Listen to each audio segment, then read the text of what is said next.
The story begins not in Jerusalem, but in the humble town of Nazareth. An angel visits a young woman named Mary, announcing she will miraculously conceive a child by the Holy Spirit, the Son of God. Mary accepts this calling. Her fiancé Joseph, troubled by her pregnancy, is also visited by an angel who confirms the divine nature of the child and instructs him to name the baby Jesus. Due to a Roman census, Joseph and Mary travel to Bethlehem, where Jesus is born in a stable, announced to shepherds by heavenly hosts. Wise men from the east later find the child, guided by a star, bringing gifts and worshiping him. Warned in a dream, Joseph flees with Mary and Jesus to Egypt to escape King Herod's jealous massacre of infants. After Herod's death, they return and settle in Nazareth. Years later, Jesus' relative John the Baptist appears in the wilderness near the Jordan River. He preaches a powerful message of repentance, preparing the way for the Lord, and baptizes those who confess their sins. Jesus comes to John and is baptized. As he emerges from the water, the Holy Spirit descends like a dove, and the voice of God declares, "This is my beloved Son, with whom I am well pleased." Jesus is then led by the Spirit into the desert, where he fasts for 40 days and is tempted by Satan. Jesus resists every temptation, quoting Scripture. Jesus begins his public ministry in Galilee, proclaiming, "The time is fulfilled, and the kingdom of God is at hand. Repent and believe in the gospel." He calls his first disciples, fishermen like Peter, Andrew, James, and John, saying he will make them fishers of men. Jesus teaches with unique authority, often using parables like the Good Samaritan and the prodigal son. He performs astounding miracles, healing the sick, restoring sight to the blind, making the lame walk, casting out demons, calming storms, and even raising the dead, like his friend Lazarus. His teachings challenge religious leaders, emphasizing love for God and neighbor, mercy, humility, and true righteousness over mere external observance. He gathers 12 close disciples, teaching them privately about his mission. After about 3 years, Jesus journeys towards Jerusalem. He enters the city riding a donkey, fulfilling prophecy, and is hailed by crowds waving palm branches. He cleanses the temple of money changers, further angering the religious authorities. During the Passover festival, Jesus shares a final meal with his disciples. He breaks bread, calling it his body, and shares wine, calling it the blood of the new covenant shed for the forgiveness of sins. He washes his disciples' feet, demonstrating humble service. After the meal, Jesus goes to the Garden of Gethsemane to pray, wrestling in anguish, but submitting to his Father's will. Betrayed by his disciple Judas with a kiss, Jesus is arrested. Jesus endures a series of illegal trials before Jewish religious leaders and the Roman governor Pontius Pilate. Though Pilate finds no guilt in him, he yields to the crowd's demands, pressured by the religious leaders. Jesus is brutally flogged, mocked, and sentenced to death by crucifixion. He carries his cross to Golgotha, where Roman soldiers nail him to it between two criminals. After hours of agony, Jesus cries out, "It is finished," and dies. His body is taken down by Joseph of Arimathea and placed in a tomb sealed with a stone. His followers are devastated. On the third day, Sunday morning, women disciples, including Mary Magdalene, go to the tomb and find the stone rolled away and the tomb empty. Angels announce, "He is not here. He is risen."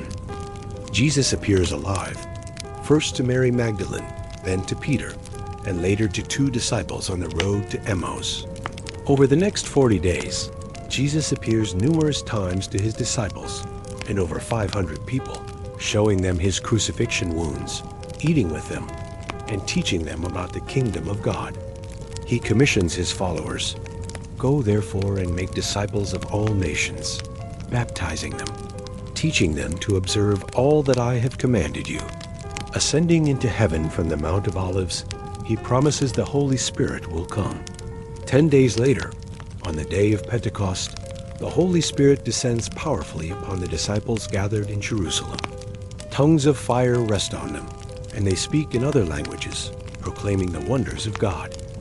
Peter preaches boldly about Jesus' death, resurrection, and lordship. About 3,000 people believe and are baptized, forming the first Christian community. The early church shares possessions, meets constantly, and experiences signs and wonders. Persecution arises, scattering believers and spreading the message. Saul, a zealous Pharisee persecuting Christians, encounters the risen Jesus dramatically on the road to Damascus. Blinded and converted, he becomes Paul, the apostle to the Gentiles. Paul undertakes 3 major missionary journeys throughout the Roman Empire, planting churches in cities like Antioch, Ephesus, Corinth, Philippi, and Thessalonica. He faces immense hardship, imprisonment, and opposition. He writes letters to these young churches, explaining the gospel, refuting false teachings, and giving practical instructions for Christian living.